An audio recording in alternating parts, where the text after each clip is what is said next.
Wow. But anyway, kita akan bahas barengan sama redaksi Detik Finance sore ini soal Danantara yang sangat banyak diomongin sama netizen sejak minggu lalu sampai hari ini akhirnya resmi diluncurkan, dan kita akan bahas bersama Hans Mekal, Wakil Dewan Pembina Danantara. Selamat sore. Gaya Detikers, sebelum ada yang nge-cut ini terus masukin ke TikTok terus kok siapa dia gitu. Dia adalah wakil redaktur pelaksana dari Detik Finance. Oke. And then? Iya, sapa dong Detikersnya, sapa dong. Ya, halo sore gitu. Halo. Sore gitu. Detikers. Yeah. Dengan jumlah aset yang akan dikelola oleh Danantara sekitar 14.678 triliun. Berapa mangkok mie ayam kita bisa beli, Bang Hans? Bagi mie ayam sekarang 20.000 lah ya. Boleh 20.000. Inflasi Bang 22. 22.000 Iya. lah ya. 22.000 kalau pakai itu pakai bakso, pakai tambahan bakso 14.678 triliun dibagi 20.000. Iya. Sekian ya jumlahnya. Banyak ya. Banyak ya. Ya, kita bisa berenang-renang. Bisa 34 provinsi. Mie Mohon ya. ayam. Kan biasa karaokean kan ya. Anggap aja lagi karaoke. Beda salah kalau mie karaoke. Oh beda ya mic-nya ya. Mie karaoke kita lain. Wow. Anyway, Danantara Danantara satu badan baru sovereign wealth fund yang dimiliki sama Indonesia, yang digadang-gadang sebagai SWF terbesar di dunia salah satunya. Bahkan lebih besar dari Temasek ya jumlah aset yang dikelola. Mungkin Bang Hans mau sebagai perwakilan dari Danantara mau menjelaskan kegelisahan netizen soal Danantara ini. Mulai dari Danantara itu sebenarnya apa dan kenapa netizen cukup skeptis gitu sama Danantara ini. Ya, seperti yang kita ketahui bersama, hari ini Pak Prabowo memenuhi janjinya untuk meluncurkan Danantara ya. Jadi dia udah ngomong dari beberapa waktu sebelumnya dan hari ini diluncurkan. Jadi Danantara itu idenya adalah mengumpulkan semua modal investasi yang masuk ke Indonesia. Targetnya itu asetnya itu 14.678 triliun. Itu macam-macam lah bentuknya nanti. Dari investor asing maupun lokal ataupun bentuk investasi yang nanti bisa ditentukan ke depannya kan. Nah, terus Danantara itu sendiri memang ide awalnya untuk menggeber pertumbuhan ekonomi 8%. Itu memang sudah direncanakan sejak awal bahwa kita butuh mesin pendorong atau mesin penggerak ekonomi. Ya itulah Danantara ini. Sehingga nanti misalkan Indonesia butuh investasi apa, tinggal dari Danantara aja nanti yang turun mekanismenya. Gitu. Emang sebelumnya kita belum punya ya bukan badan khusus lah atau mungkin ya otoritas yang memang tugasnya untuk menarik investasi atau mungkin membuat sesuatu dari dana-dana yang ada di Indonesia tuh selama ini kan ada BKPM, Badan Koordinasi Penanaman Modal, lalu ada kementerian-kementerian yang lain juga kan. Jadi ini dengan Danantara ini kan jadi satu pintu lah, gitu. Modal juga masuk, nanti langsung eksekusi dengan investasi. Jadi nanti pengelolaan dana juga dari 7 BUMN kan ya. 7 BUMN masuk ke dalam Danantara, nanti dikelola asetnya termasuk juga bentuk-bentuk kerjasama lewat dari BUMN itu. Jadi nanti tujuan dari Pak Prabowo untuk hilirisasi demi menggenjot ekonomi menuju 8% itu bisa tercapai begitu. Nah, kembali yang tadi soal masalah skeptis dari masyarakat, khususnya yang ramai di media sosial, buru-buru bilang tarik aja semua uang dari bank khususnya Himbara ya, bank BUMN. Jadi nggak ngaruh gitu katanya. 7 BUMN-nya besar-besar ada loh. PLN, ada Pertamina. Bank-bank yang besar juga dan kerjasama kebetulan juga kerjasama. Jadi memang dikhawatirkan karena mengelola aset lalu mengelola juga uang-uang di bank itu kan. Nah ini yang dikhawatirkan masyarakat, nanti tiba-tiba uang kita kemana gitu. Uang kita kok susah ditarik atau kayaknya macam-macam lah pemikiran, atau uang kita ntar diselewengkan buat yang lain. Acuannya tuh kasus di Malaysia dulu 1MDB. 1MDB. Itu kan modelnya sama atau mengelola dana investasi melalui beberapa BUMN. Ternyata dana itu disalahgunakan. Yang dikhawatirkan seperti itu. Itu yang sempat ramai kemarin. Ya. Kita coba elaborasi bagaimana Danantara ini akhirnya bisa berdiri sebagai sebuah entitas gitu ya. Si Danantara ini kan isinya BUMN sekarang nih ya Bang, 7 BUMN ini. Iya. Nah, berarti ke-7 BUMN ini nantinya laba dividen yang sudah dihasilkan itu tidak lagi masuk ke APBN. Rencananya seperti itu. Dikelola sama Danantara langsung menjadi sebuah investasi. Iya, singkatnya diputar sendiri lagi sama Danantara gitu ya. Kalau pidatonya Pak Prabowo misalkan targetnya BUMN itu dividen 300 ya. 200 triliun masukin Danantara, 100 triliun ntar masuk buat kas negara begitu. Atau dikembalikan ke BUMN. Nah, itu kasarnya begitu waktu itu Pak Prabowo rencananya. Jadi memang nanti urusannya semua dana itu dikelola sama Danantara. Dan akhirnya ketika Danantara ini kan juga lahir dari revisi Undang-Undang BUMN ya. Benar. Dan akhirnya aset daripada BUMN yang tergabung dalam Danantara ini tidak lagi menjadi milik Danantara. Tidak jadi menjadi milik negara, alias menjadi Danantara. Yang sementara saat ini untuk baru sebatas dividen dulu nih, yang nanti sudah disiapkan. Nah, untuk bicara soal aset nanti akan dibahas kemudian. Seberapa besar nanti, seberapa besar porsi yang Danantara kelola, nanti Kementerian BUMN perannya di mana? Karena ini kan perlu ada peraturan pelaksanaan juga nih. Oh iya benar, ada PP gitu-gitu ya. Pokoknya peraturan menteri lah. Iya. Ini kan baru Kepres kalau nggak salah itu, keputusan presidennya, begitu. Jadi nanti biar tahu porsinya Danantara ntar pengelolaan aset yang seperti apa, Kementerian BUMN yang seperti apa begitu. Karena ini kan perlu ada pembahasan lagi ya. Makanya Pak Erick Thohir jadi ketua dewan pengawas di situ. Tapi ketua dewan pengawas di situ apakah sama dengan Menteri BUMN atau beda lagi atribusinya? Berarti memang beda. Pak Erick Thohir berdiri sebagai Erick Thohir gitu ya, bukan Menteri BUMN yang bertugas sebagai dewan pengawas gitu ya. Dewan pengawas.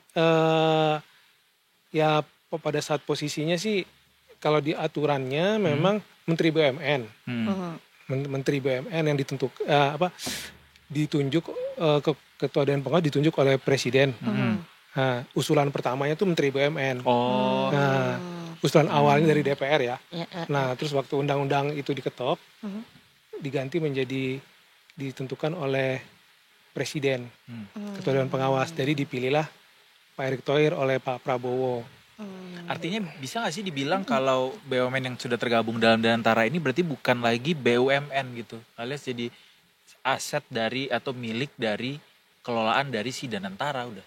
Tetap BUMN juga. Cuma nanti dividennya masuk dikelola sama Danantara. Nah, untuk aset nanti akan dibahas lebih lanjut ini. Karena aset kan besar ya. Asetnya banyak. Dan modal kerjasamanya nanti dari mereka dengan misalnya investor mau seperti apa nanti tuh ada pembahasan berikutnya. Gitu. Kalau dividen tidak lagi masuk ke negara alias APBN, berarti APBN tidak terima lagi dividen dari ke-7 BUMN ini ya? Ini juga menjadi tanda-tanda besar kan, karena itu kan pernyataan Pak Prabowo begitu waktu beberapa waktu acara di mana waktu itu ya, ke akhir pekan, dia bilang kasih contoh, jadi begitu Danantara terbentuk, target 300 triliun untuk dividen BUMN, 200-nya kita kasih ke Danantara. Oh, tetap ada yang dipisah, di split ya, gitu. Jadi Danantara di sini memang bisa jadi sebagai perwakilan dari pemerintah, perwakilan dari negara untuk mengelola dividen dari ke-7 BUMN itu. Gitu. Yang selama ini mungkin otoritasnya dari pemerintah dalam CQ Kementerian Keuangan ya. Jadi sekarang Danantara nih yang megang. Iya. Dia jadi kayak punya otoritas sendiri gitu. Iya. Bagaimana mereka bekerjanya? Maksudnya bagaimana mengoptimalkan dividen-dividen yang angkanya besar sekali ini oleh satu badan yang baru untuk akhirnya bisa melajukan pertumbuhan ekonomi gitu. Meanwhile sebenarnya juga selama ini sebelum ada Danantara tuh sudah ada pembagian tugas, ini jadinya difokuskan di satu Danantara, gitu. Iya. Nah, memang ini jadi PR besar memang. Karena untuk aturan pelaksanaan kan perlu ada peraturan menteri ya paling enggak. Karena Kepres ini kan masih gambaran umum nih. Bahwa presiden menetapkan Danantara dengan posisi ketuanya siapa dan pengurusnya siapa gitu kan. Jadi bagaimana nanti pola kerjanya itu kita harus melihat ke depan ini. Belum ada spesifik polanya nanti seperti apa nanti gitu. Apakah dia nanti murni pure semua 7 BUMN itu Danantara yang kelola total, jadi Kementerian BUMN hanya menerima sisanya saja dari dividen yang dikembalikan ke BUMN, atau gitu juga termasuk dengan aset, apakah juga benar-benar semua dialihkan semua aset 7 BUMN Danantara. Nah itu yang nanti perlu penegasan lebih lanjut. Karena jangan sampai kalau misalnya seperti yang tadi disampaikan, kalau semua aset juga masuk, berarti status BUMN-nya juga nanti kan berubah. Udah dipertanyakan juga gimana gitu. Dan sebenarnya konsep SWF atau Sovereign Wealth Fund ini kan banyak nih diterapin di negara lain, dan memang cukup ampuh gitu ya untuk bisa mengefektifkan pengelolaan aset negara untuk menjadi sumber baru dalam mendorong pertumbuhan ekonomi gitu. Contohnya udah ada di Singapura termasuk. Cuma yang jadi pertanyaan juga adalah bagaimana aset ini benar-benar dikelola secara independen, integritasnya seperti apa. Itu jadi pertanyaan besar karena ya kita tahu sendiri korupsi di Indonesia juga masih terus ada, dan ini nggak sih BUMN juga nggak terlepas dari kasus-kasus korupsi di Indonesia gitu loh. Seberapa besar jaminan ini bisa dikelola dengan baik, Bang Hans? Jadi hari ini sempat rame isu bahwa ini tidak bisa diaudit. Danantara ini nggak bisa diaudit. Nah akhirnya tadi Pak Prabowo udah janji kasih jaminan bahwa ini bisa diaudit. Siapapun bisa mengaudit. Nah memang di aturan itu belum tegas siapa nih yang bisa mengaudit. Yang diharapkan kan kalau dari auditor negara kan BPK ya, BPK. Nah di sisi lain juga ada auditor swasta, auditor independen. Mudah-mudahan ditepati ini, sehingga benar-benar semuanya transparan. Tadi juga Pak Rosan, kepala Danantara juga bilang Danantara tidak kebal hukum. Nah gitu, artinya jawab tudingan netizen lah yang rame kan, gitu. Ya kita lihat ke depannya aja, mudah-mudahan tidak justru jadi skandal besar kan Danantara ini kan. Apa kemungkinan yang bisa terjadi, Bang Hans? Kemungkinan positif negatif korupsi karena kalau dana loh uang banyak gitu kan 15.000 triliun uang penghematan aja yang dari penghematan APBN 306 triliun tuh masuk ke sana nih. Itu udah jelas berarti alokasinya dari efisiensi itu masuknya ke Danantara bukan MBG dan Danantara. Jadi mungkin dibagi ya itu nggak tahu, tapi pernyataan Pak Prabowo ini kan dialokasikan ke Danantara. Gitu 100 triliun kan sudah ada, mungkin sudah ada alokasi sendiri kali 100 triliun atau kita nanti mungkin bisa dibagi-bagi. Tadi udah disempat juga bahwa fokus pertama untuk investasi di awal ini kita akan ke bidang ini gitu, termasuk hilirisasi nikel dan segala macam. Berarti akan ke berbagai sektor. Apa sektor yang kemungkinan mungkin akan paling banyak dapat gelontoran dana dari Danantara? Ya yang pasti kalau ngomong hilirisasi ya pertambangan, pengolahan nikel, tembaga, bauksit, timah yang diolah dulu dalam negeri baru dikirimkan keluar. Begitu. Masuknya ke situ biasanya. Sebenarnya ini sesederhana sebelumnya aset dan juga dividen dari BUMN ini kan dikelolanya sama negara gitu ya. Dari Kementerian BUMN, keuangan, kemudian ada juga dimasukin dalam APBN sebagai bentuk dana APBN gitu ya. Sekarang semuanya dimasukin ke satu entitas yang didirikan itu Danantara. Danantara nanti akan mengelola gitu. Harapannya dia akan bisa menumbuhkan efek multiplier yang lebih besar dibandingkan dikelola sama APBN gitu ya. Begitu. Cuma ya itu skeptisisme dari masyarakat adalah seberapa besar jaminan bahwa ini tidak akan ada fraud gitu. Atau mungkin sebetulnya juga seberapa besar ini dengan hanya adanya satu badan yang baru tuh menumbuhkan perekonomian Indonesia, karena kan bisa dibilang mimpi kita cuma lumayan besar sih 8% itu. Kemudian akhirnya ini sangat jadi besar. Satu peluru besar gitu. How is the possibility untuk dari satu pintu ini gitu bisa mendatangkan banyak investor atau mungkin menumbuhkan perekonomian dalam bentuk yang lain gitu. Dengan integritas ya. Kalau dia tidak berintegritas kayaknya nggak akan bisa. Pasti ini mesti dikawal ketat ya. Kan karena sudah Pak SBY dengan Pak Jokowi juga masuk di situ sebagai ketua Dewan Penasihat. Lalu ada Pak Erik jadi ketua Dewan Pengawas untuk pengelolaan aset-aset BUMN. Dan juga kan yang lain pengawal menteri-menteri juga kan, menteri dan wakil menteri kabinet Merah Putih. Jadi ya mudah-mudahan ini berjalan sesuai dengan yang dijanjikan Pak Prabowo bahwa ini untuk mendrive ekonomi, menggerakkan ekonomi melalui berbagai sektor ya, terutama di sektor hilirisasi begitu. Jadi ya kita tunggu saja bagaimana dan antara ini bisa mendongkrak ekonomi di 8%. Betul. Begitu.